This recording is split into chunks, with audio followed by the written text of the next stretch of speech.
Hey everyone, another malt review. Alright, this is Mike, I'm Narby. What's up? Today we're doing the lovely Talisker 18-year-old.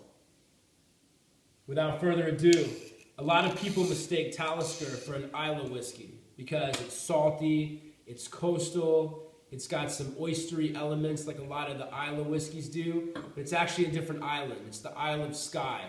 It's the only major distillery on the Isle of Skye, so it kind of has its own territory, and it's unique in that sense.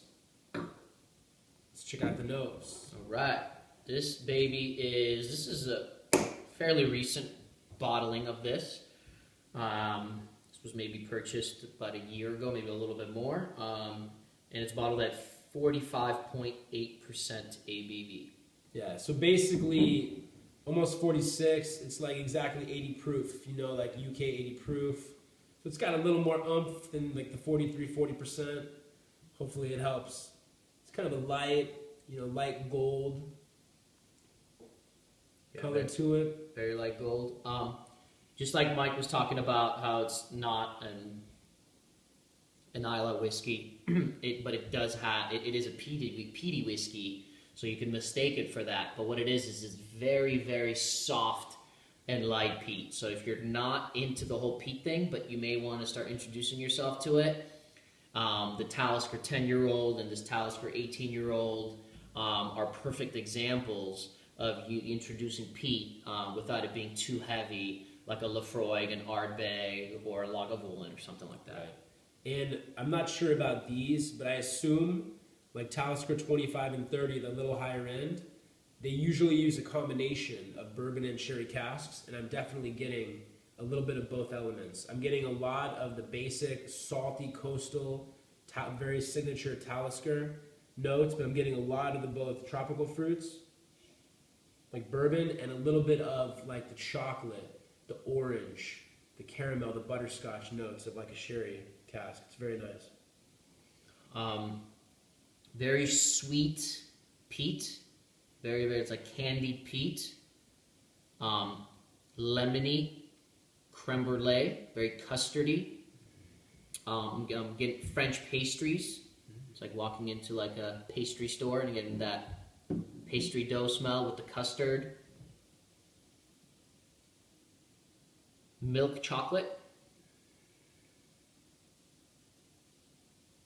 Like soft, creamy lemon butter custard, like Narby said, like with a donut or a pastry or a croissant.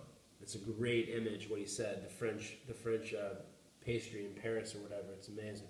It's definitely a huge, huge pleasure on the nose, and this is very pleasing.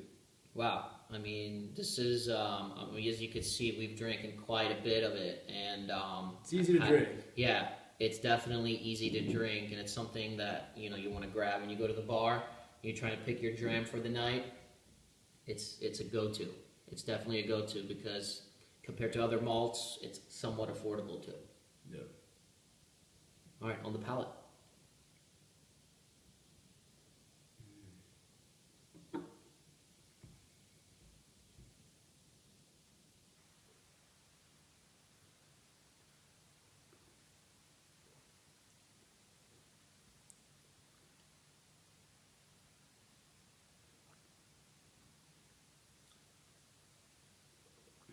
Lemon, ginger,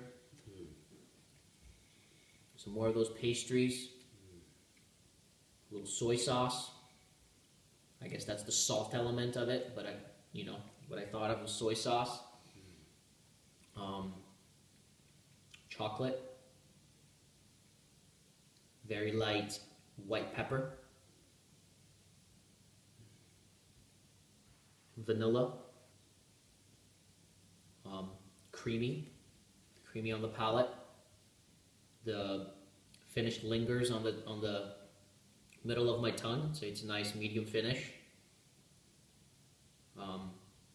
As the finish is slowly kind of going away, it's releasing on my tongue. It's getting even fruitier. It's a pleasure, both on the nose and palate. I would say I see a perfect balance crossover between the bourbon side and the sherry side, like Talisker does.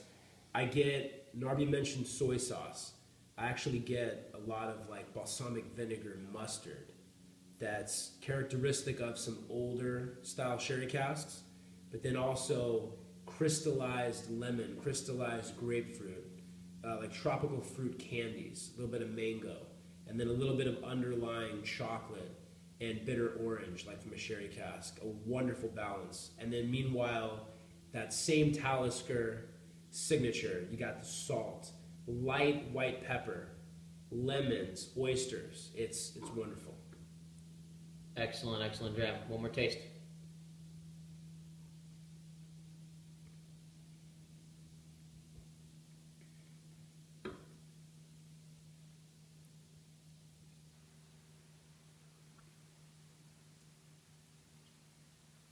Basically the same as the first time. Really didn't change much, and just a pleasure to have. We're gonna go ahead and score this dram. Mike, you want to score it first? I'll give it a 91.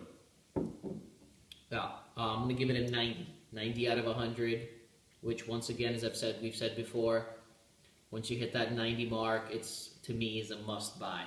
I mean, unless it costs a fortune, but if it's affordable, and if it's 90 plus, buy it. At least that's what we think.